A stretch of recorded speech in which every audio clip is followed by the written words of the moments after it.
Assalamualaikum dan selamat kembali ke Domir TV. Daulah Zangkiyah merupakan sebahagian sejarah Islam yang tidak boleh dilupakan. Di antara raja Muslim yang soleh yang pernah memimpin kerajaan besar ini adalah Nuruddin Mahmud Zengi. Tokoh inilah yang pada awalnya dikatakan meletakkan dasar-dasar penting atau ruang kemenangan bagi Salahuddin Al-Ayyubi untuk menakluk Al-Quds. Dia merupakan seorang sultan di Suriah dan kemudian juga di Mosul dan Mesir. Mimbar yang terletak di Masjid Al-Aqsa sekarang ini adalah dibina atas arahan Nuruddin Az-Zangi pada tahun 564 Hijriah bersamaan 1168 Masehi selepas berjaya membebaskannya daripada tentera salib.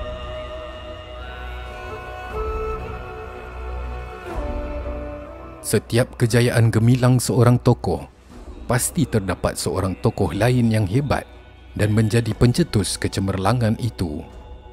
Dialah Nuruddin Zengi, mentor yang melahirkan seorang pejuang seperti Salahuddin Al-Ayyubi. Pembebasan Al-Quds tidak akan terjadi tanpa jasa tokoh-tokoh besar seperti Imaduddin Zangi dan Nuruddin Zangi yang pernah memimpin Daulah Zangkiyah. Sejatinya, Nuruddin Mahmud Zangi memiliki nama lengkap Al-Malik Al-Adil Nuruddin Abul Qasim Mahmud bin Imaduddin Zangi.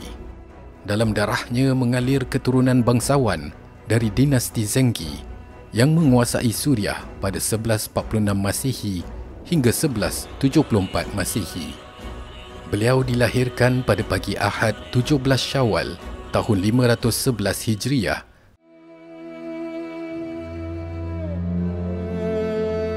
Perang Salib Kedua adalah peperangan yang melibatkan pasukan salib pimpinan Raja Louis ke-7, Kaisar Konrad ke-3 dan Raja Baldwin ke-3 melawan gabungan pasukan Muslim pimpinan Nuruddin dan Saifuddin di Damaskus.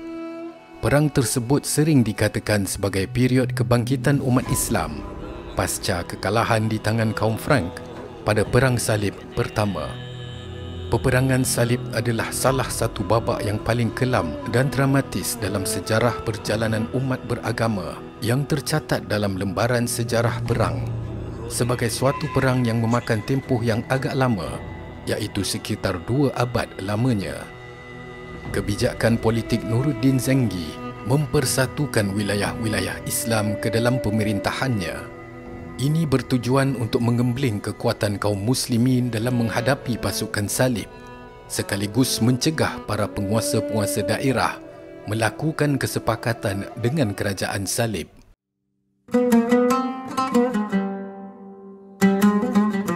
Nuruddin merupakan seorang yang sangat berjasa dalam penyatuan negara-negara Muslim dan penaklukan terhadap tentera salib dalam Perang Salib Kedua.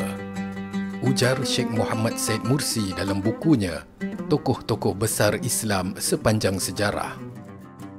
Dia dikenali sebagai seorang tentera dan pejuang yang menguasai teknik berperang hingga mampu memukul mundur pasukan tentera salib. Nama panggilannya adalah Abu Qasim dan ia dijuluki Nuruddin atau Cahaya Agama dan Raja yang Adil. Tutur Sheikh Said Mursi.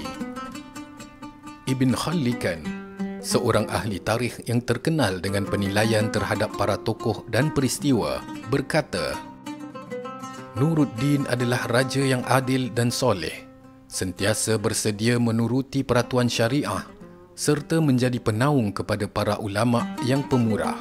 Beliau amat mengambil berat tentang jihad serta membelanjakan pendapatannya ke atas institusi agama dan kebajikan kaum fakir miskin. Beliau juga telah mendirikan pusat-pusat pendidikan di semua kota-kota penting di Suriah. Keadilan dan penegakan syariah secara menyeluruh dalam pentadbiran merupakan hal yang sangat menonjol dalam pemerintahannya. Dia mengadakan majlis-majlis ilmu, mendirikan madrasah serta memberikan berbagai wakaf untuk keperluan agama dan masyarakat. Di samping mengukuhkan pegangan ahli sunnah wal jamaah di kalangan rakyatnya, bagi beliau, ajaran Syiah tidak ada tempat dalam pemerintahannya. Dasar penaklukannya berasaskan kesolehan dan nilai-nilai yang agung dari Tuhan. Kekuatan militerinya tidak dilengkapi dengan persenjataan fizikal yang hebat dan istimewa, tetapi dia memiliki senjata yang jauh lebih menggetarkan musuh-musuhnya, iaitu kekuatan doa dan pertolongan dari Yang Maha Penolong.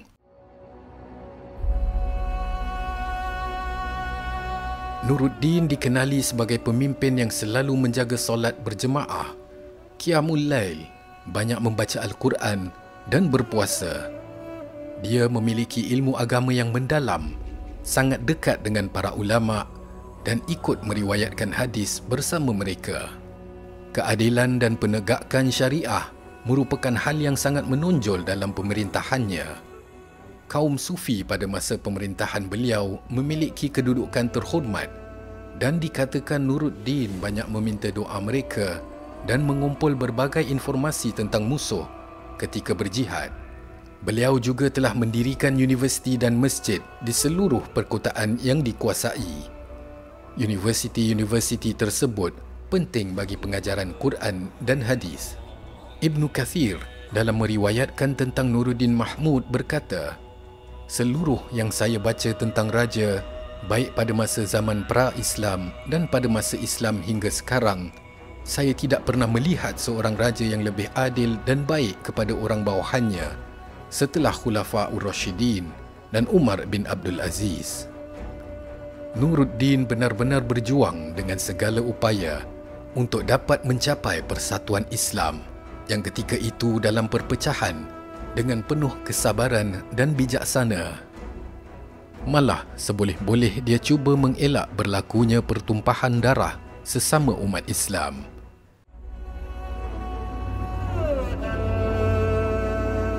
Nuruddin merupakan legenda yang berjaya menyekat usaha tentera salib menawan Mesir. Beliau senantiasa mempersiapkan pasukannya untuk berjihad menghadapi pasukan salib. Beliau juga selalu mendesak para penguasa di Suria dan Palestin untuk menyambut seruannya dalam berjihad menghadapi musuh.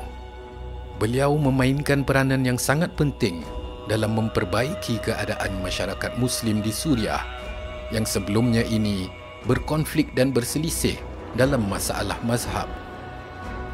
Beliau juga menyedari bahawa betapa besarnya peranan kesatuan umat Islam terhadap agama dan jihad. Bermatlamatkan syahid demi menyucikan bumi Allah Subhanahu wa taala dari kemungkaran golongan kufar. Beliau berusaha untuk menyatukan umat Islam di bawah satu pemerintahan melalui penyatuan akidah Islam yang benar dalam kalangan umat Islam. Oleh yang demikian, dapatlah disimpulkan bahawa Nuruddin seorang tokoh yang hebat bukan dari segi peribadinya sahaja, malah kesungguhan perjuangannya dalam membebaskan Baitul Maqdis daripada penguasaan tentera salib. Semangat dan cetusan oleh Nuruddin ini telah memberi dorongan kepada Salahuddin Al-Ayyubi untuk membebaskan Baitul Maqdis. Ketokohan Nuruddin Mahmud Zangi ini tidak dapat dinafikan lagi kehebatannya. Beliau bukan sahaja seorang mujahid yang hebat di medan peperangan, malah hebat hubungannya dengan Allah. Tilka ummatun qad khalat laha ma kasabat wa lakum ma kasabtum wa la tus'aluna amma kanu ya'malun.